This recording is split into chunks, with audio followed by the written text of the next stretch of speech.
I'm recording this video today to share a positive immigration story.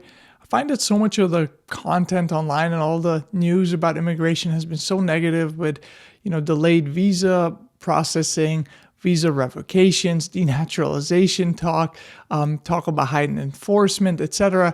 And I understand it instills a lot of fear and it makes, I think, a lot of applicants question the whole process and whether applications are even being approved. So I wanted to share the story about a case our office or I recently handled in which the applicant fell out of status due to a mistake both on the applicant side and the government side. So both the applicant and the government made a mistake, and it actually meant that the applicant wasn't in valid immigration status for several years.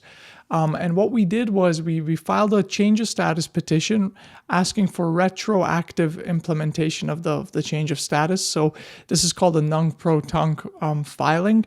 And we argued that due to the mistake that both the government made and the applicant shouldn't be disadvantaged, and the officer adjudicating the case agreed with our arguments and actually retroactively reinstated this change of status going back almost 3 years. So the applicant, instead of potentially facing a 10-year bar from coming back to the U.S. if they were to depart the U.S., instead has proper documentation that they've had valid immigration status for the last almost 3 years.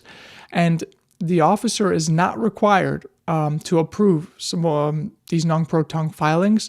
Basically, you can make this argument, you can request it, but it's always up to the officer's discretion. So it's up to the officer whether or not they want to do this and fix someone's immigration status going back many years.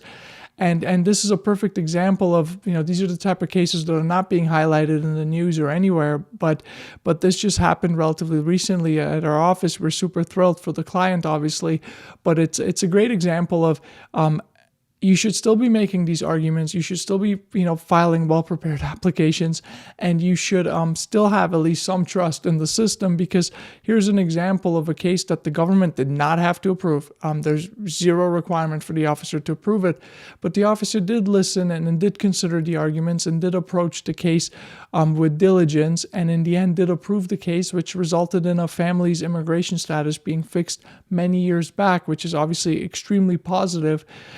So I just wanted to share this because I find that so much, even the content that I'm putting out there is so negative because it's generally negative news that I'm commenting on.